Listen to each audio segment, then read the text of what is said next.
ಒಬ್ಬ ನಿರ್ದೇಶಕ ತನ್ನ ಬಳಿ ಇರೋ ಕಥೆಗಳಿಂದ ಅಲ್ಲ, ಅದನ್ನ ಹೇಳೋ ರೀತಿಯಿಂದ, ತೋರ್ಸೋ ವಿಧಾನದಿಂದ ಮಾತ್ರ ಭಿನ್ನ ಅಂತ ಅನ್ಸ್ಕೊಳ್ಳೋದು.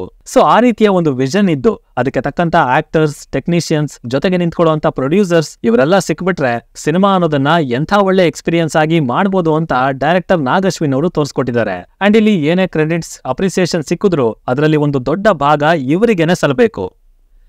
ಕಲ್ಕಿ 2898 AD ಇದು ನಾಗ್ ಅಶ್ವಿನ್ ಅವರು ಡೈರೆಕ್ಟ್ ಮಾಡಿರುವಂತ ಚಿತ್ರ. ಇಲ್ಲಿ ಪ್ರಭಾಸ್ ಅವರು, ಕಮಲ್ ಹಾಸನ್ ಅವರು, ಅಮಿತಾಬ್ ಬಚ್ಚನ್ ಅವರು ಹಾಗೆ ದೀಪಿಕಾ ಪಡುಕೋಣೆ ಅವರು ಆಕ್ಟ್ ಮಾಡಿದ್ದಾರೆ. ಭೈರವ ಇಲ್ಲಿನ ಮುಖ್ಯ ಪಾತ್ರಧಾರಿ, ದ ಮೋಸ್ಟ್ ಸೆಲ್ಫಿಶ್ ಗಾಯ್. ಅಂಡ್ ಅವನಿಗೆ ಕಾಂಪ್ಲೆಕ್ಸ್ ಒಳಗೆ ಹೋಗ್ಬೇಕು ಅನ್ನೋ ಆಸೆ ಮೊದಲಿಂದನೂ ಇರುತ್ತೆ.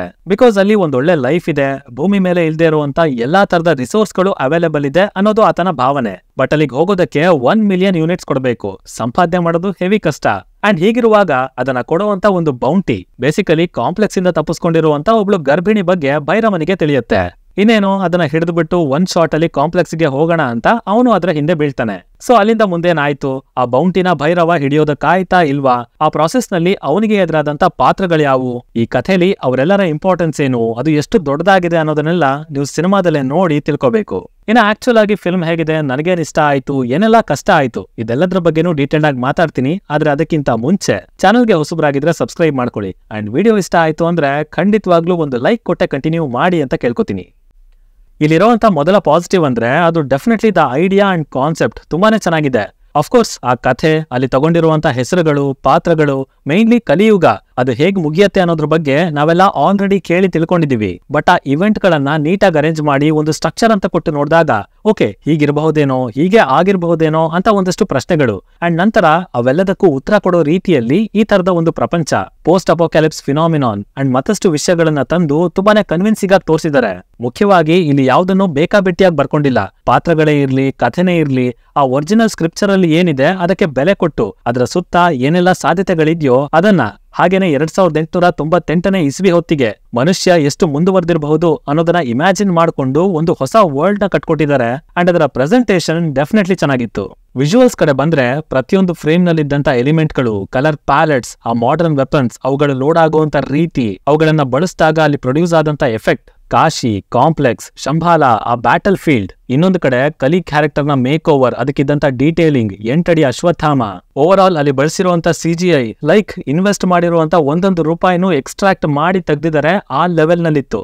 ಇನ್ನು ಇಲ್ಲಿ ಆ ಟೈಮ್ ಲೈನ್ ಗಳನ್ನ ಹ್ಯಾಂಡಲ್ ಮಾಡಿರೋ ರೀತಿ, ಒಂದ್ ಕಡೆ ಮಹಾಭಾರತ, ಇನ್ನೊಂದ್ ಕಡೆ ಫ್ಯೂಚರ್, ಆಲ್ಮೋಸ್ಟ್ 6000 ವರ್ಷಗಳ ಡಿಫರೆನ್ಸ್. ಬಟ್ ಸ್ಟಿಲ್ ಅದನ್ನ ಎಷ್ಟು ಸ್ಮೂತ್ ಆಗಿ ಹ್ಯಾಂಡಲ್ ಮಾಡಿದ್ದಾರೆ ಅಂದ್ರೆ you could actually feel it. ಮಹಾಭಾರತದ ಒಂದು ಇವೆಂಟ್ ಇಂದ ಸಿನಿಮಾನ ಶುರು ಮಾಡಿ ಫ್ಯೂಚರ್ ಗೆ ತಂದು ಸೇರಿಸ್ತಾರೆ. ಕ್ಯಾರೆಕ್ಟರ್ಸ್ ಗಳು ಹತ್ರ ಆಗ್ತವೆ, ಹೊಸ ವರ್ಲ್ಡ್ ಎಸ್ಟಾಬ್ಲಿಷ್ ಆಗುತ್ತೆ. And in the same way ಹಳೆ ಕಥೆಗಳಿಗೆ ಗೌರವ ಕೊಡ್ತಾ ಸಂದರ್ಭಕ್ಕೆ ತಕ್ಕ ಹಾಗೆ ಹೈ ಮೂಮೆಂಟ್ಸ್ ಕೂಡ ಕ್ರಿಯೇಟ್ ಆಗಿದೆ. ಅಂಡ್ ಮೇನ್ಲಿ ಪ್ರತಿ ಕ್ಯಾರೆಕ್ಟರ್ಗೂ ಭರ್ಜರಿ ಎಲಿವೇಶನ್ಸ್ ನ ಕೊಟ್ಟಿದ್ದಾರೆ. ಬೇಸಿಕಲಿ ಇಷ್ಟೊಂದು ಕಾಂಪ್ಲೆಕ್ಸ್ ಆಗಿರೋ ಒಂದು ಜಾನ್ರನ್ನ ಎತ್ಕೊಂಡು ಪ್ರತಿ ಲೇಯರ್ ನ ಡಿಫೈನ್ ಮಾಡಿ ಅದನ್ನ ಅರ್ಥ ಮಾಡಿಸೋದಕ್ಕೇನೆ ಒಂದಷ್ಟು ಟೈಮ್ ತಗೊಂಡು ಅಂಡ್ ದೆನ್ ಅದನ್ನ ನೋಡುವಂತ ಪ್ರೇಕ್ಷಕರಿಗೆ ಇದರ ಬಗ್ಗೆ ಮತ್ತಷ್ಟು ತಿಳ್ಕೊಳ್ಳೋ ಹಾಗೆ ಇಂಟ್ರೆಸ್ಟ್ ಅನ್ನ ಹುಟ್ಟಾಕೋದಿದೆಯಲ್ಲ, ಅದೇ ಈ ಸಿನಿಮಾದ ಬಿಗ್ಗೆಸ್ಟ್ ಪಾಸಿಟಿವ್. ಇನ್ನು ದ ಕ್ಲೈಮ್ಯಾಕ್ಸ್, ಪರ್ಟಿಕ್ಯುಲರ್ಲಿ ಆ ಲಾಸ್ಟ್ 30-40 ನಿಮಿಷ ಇದೆಯಲ್ಲ, ಪ್ಯೂರ್ ಗೂಸ್ ಬಂಪ್ಸ್. ಇನ್ಫ್ಯಾಕ್ಟ್ ಆಗ್ಲೇ ಹೇಳ್ದ ಹಾಗೆ ಕಲ್ಕಿ ಕಥೆ ಕೇಳಿಲ್ದೇ ಇರೋರ್ಗೂ ಕೂಡ ಆ ಸನ್ನಿವೇಶಗಳು ಎಕ್ಸೈಟ್ ಆಗೋ ಹಾಗೆ ಮಾಡ್ಬಿಡ್ತವೆ. ಸ್ಪೆಷಲಿ ಕಲಿ ರಾಕ್ಷಸ, ಅವನ ಸುತ್ತ ಇರುವಂತ ಚಕ್ರಗಳು, ಅವನಿಗೆ ಕೊಟ್ಟಿರುವಂತ ಡೈಮೆನ್ಷನ್ಸ್, ಹಾಗೆ ಇನ್ನೊಂದು ಕಡೆ ಭೈರವ ಕ್ಯಾರೆಕ್ಟರ್ ಸಡನ್ ಆಗಿ ಎಲಿವೇಟ್ ಆಗುವಂತ ರೀತಿ, ಅವನಿಗಿರುವಂತ ಟ್ರಾನ್ಸ್ಫಾರ್ಮೇಶನ್ ಅದಂತೂ ನೆಕ್ಸ್ಟ್ ಲೆವೆಲ್. ಅಂಡ್ ಸಿನಿಮಾ ನೋಡಿದ ಮೇಲೆ ನಿಮಗೆ ಅರ್ಥ ಆಗತ್ತೆ ಯಾಕಿಲ್ಲಿ ಸಡನ್ ಎಲಿವೇಶನ್ ಅಂತ ಹೇಳ್ಸಿದೀನಿ ಅನ್ನೋದು.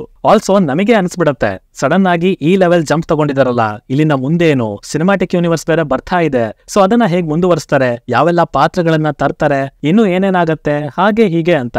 ನಾರ್ಮಲಿ ಒಂದು ಸಿನಿಮಾನ ನೋಡಿದ ಮೇಲೆ ಆ ತರದ ಯೋಚನೆ ಹುಟ್ಟೋದೇ ದೊಡ್ಡ ವಿಷಯ. ಅಂಡ್ ಅಂಥದ್ರಲ್ಲಿ ಆಡಿಯನ್ಸ್ ಇಂದ ಅದನ್ನ ಎಕ್ಸ್ಟ್ರಾಕ್ಟ್ ಮಾಡೋದು, ಮುಖ್ಯವಾಗಿ ತಾವು ಹೇಳಿರೋ ರೀತಿನೇ ಒಂದು ಡಿಫ್ರೆಂಟ್ ಎಕ್ಸ್ಪೀರಿಯನ್ಸ್ ನ ಪ್ರೇಕ್ಷಕರಿಗೆ ಕೊಟ್ಟಿರೋದಕ್ಕೆ ನಾಗ್ ಅಶ್ವಿನ್ ಅವ್ರನ್ನ ಎಷ್ಟು ಸಲ ಅಪ್ರಿಶಿಯೇಟ್ ಮಾಡಿದ್ರು ಕಮ್ಮಿನೇ. Wonderful thought, wonderful execution. Performance wise Amitabh Bachchan ಅವರಂತೂ ಹೆವಿ ಅಂದ್ರೆ ಹೆವಿ ಇಂಪ್ರೆಸ್ ಮಾಡಿದ್ರು. ಅಶ್ವತ್ಥಾಮ ಆಗಿ ಆ ಪಾತ್ರನ ಹ್ಯಾಂಡಲ್ ಮಾಡಿದಂತ ರೀತಿ, ಆ ಟೋನ್, ವಾಯ್ಸ್ ಅಲ್ಲಿದ್ದಂತ ಡೆಪ್ತ್, ಅಪಿಯರೆನ್ಸ್ ಸೂಪರ್ ಆಗಿತ್ತು. ಅಂಡ್ ಪ್ರಭಾಸ್ ಅವರ ಪಾತ್ರನೂ ಅಷ್ಟೇನೆ ಹಿಂದಿನ ಸಿನಿಮಾಗಳಿಗಿಂತ ತುಂಬಾನೇ ಲೈವ್ಲಿ ಆಗಿ ಕಾಣಿಸ್ಕೊಂಡಿದ್ದಾರೆ. ಆ ಪಾತ್ರಕ್ಕೆ ಹ್ಯೂಮರ್ ಅನ್ನೋ ಎಕ್ಸ್ಟ್ರಾ ಫ್ಯಾಕ್ಟರ್ ಕೂಡ ಆಡ್ ಆಗಿದೆ, ಪ್ರೆಸೆನ್ಸ್ ಇಷ್ಟ ಆಯ್ತು. ಇನ್ನು ಕಮಲ್ ಹಾಸನ್ ಅವರಿಗೆ ಸ್ಪೇಸ್ ಕಡಿಮೆ ಇತ್ತು ಅಂದ್ರೂ ಅವ್ರಿದ್ದಂತ ಅಷ್ಟು ಫ್ರೇಮ್ ಗಳನ್ನ ಕಂಪ್ಲೀಟ್ಲಿ ಡಾಮಿನೇಟ್ ಮಾಡಿದ್ದಾರೆ. ಈವನ್ ದೀಪಿಕಾ ಅವ್ರಿಗೂ ಅಷ್ಟೇನೆ ಒಳ್ಳೆ ರೋಲ್ ಅಂತ ಇದೆ. ಅಂಡ್ ಸರ್ಪ್ರೈಸಿಂಗ್ಲಿ ಅವರ ಪಾತ್ರಕ್ಕೆ ಕೊಟ್ಟಂತ ಎಲಿವೇಶನ್ಸ್ ಇಂದಾನೆ ಓವರ್ ಆಲ್ ಫಸ್ಟ್ ಹಾಫ್ ತುಂಬಾನೇ ಬೆಟರ್ ಆಗಿ ಕಾಣುತ್ತೆ. ಇನ್ನು ಇದನ್ನ ಬಿಟ್ಟು ಇಲ್ಲಿ ಕ್ರಿಯೇಟ್ ಆಗಿರುವಂತ ಮೂಮೆಂಟ್ಸ್, ಪ್ರೀ ಇಂಟರ್ವಲ್, ಕ್ಲೈಮ್ಯಾಕ್ಸ್, ಭೈರವನ ಟ್ರಾನ್ಸ್ಫಾರ್ಮೇಶನ್ ಅಂಡ್ ಸ್ಟಾರ್ಟಿಂಗ್ ಅಲ್ಲಿ ಮಹಾಭಾರತದಿಂದ ಫ್ಯೂಚರ್ಗೆ ಫೇಸ್ ಶಿಫ್ಟ್ ಆಗಿದ್ದು, ಹೀಗೆ ಇನ್ನು ಸುಮಾರಿದಾವೆ. ಏನು ಎತ್ತ ಅಂತ ಎಕ್ಸ್ಪ್ಲೈನ್ ಮಾಡೋದಕ್ಕೆಲ್ಲ ಹೋಗಲ್ಲ, ನೀವು ಅದನ್ನ ಥಿಯೇಟರ್ ಅಲ್ಲೇ ನೋಡಿ ಎಂಜಾಯ್ ಮಾಡಿ ಅಂತ ಹೇಳ್ತೀನಿ. ಈವನ್ ಸಂತೋಷ್ ನಾರಾಯಣನ್ ಅವರ ಮ್ಯೂಸಿಕ್ ಕೂಡ ಅಷ್ಟೇ ಚೆನ್ನಾಗಿ ಬಂದಿದೆ, ಎಲ್ಲೂ ಡಾಮಿನೇಟ್ ಮಾಡೋದಕ್ಕೆ ಹೋಗಿಲ್ಲ. And specially my favourite Ashwatthama theme ಹಾಗೇನೆ ಕ್ಲೈಮ್ಯಾಕ್ಸ್ ಅಲ್ಲಿ ಬಂದಂತ ಒಂದಷ್ಟು BGM ಅದು ತುಂಬಾನೇ ಹಿಡಿಸ್ತು ಅಂತ ಹೇಳ್ತೀನಿ.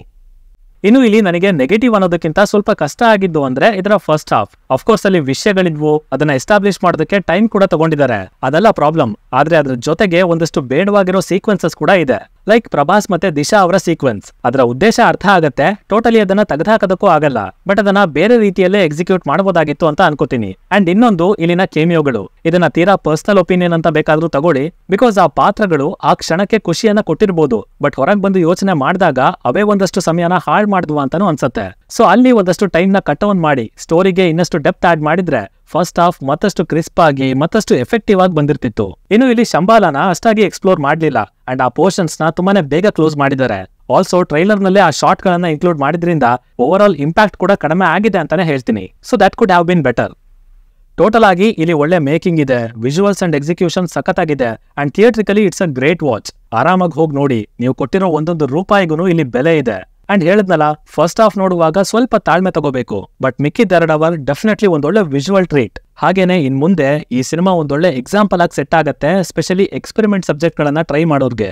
ಇನ್ನು ಇದಿಷ್ಟು ನನ್ನ ಒಪಿನಿಯನ್ ಆಗಿತ್ತು ಈ ಸಿನಿಮಾದ ಬಗ್ಗೆ. ಇನ್ನು ನೀವೇನಾದ್ರೂ ಆಲ್ರೆಡಿ ಈ ಸಿನಿಮಾನ ನೋಡಿ ಆಗಿದ್ರೆ ಇದು ನಿಮಗೆ ಯಾವ ತರ ಅನುಭವ ಕೊಡ್ತು ಅನ್ನೋದನ್ನ ಕೆಳಗಡೆ ತಪ್ಪದನೆ ಕಮೆಂಟ್ ಮಾಡಿ. ಡಿಸ್ಕಷನ್ಸ್ ಮಜವಾಗಿರುತ್ತೆ. ಸೈನಿಂಗ್ ಆಫ್, ಲಿಖಿತ್.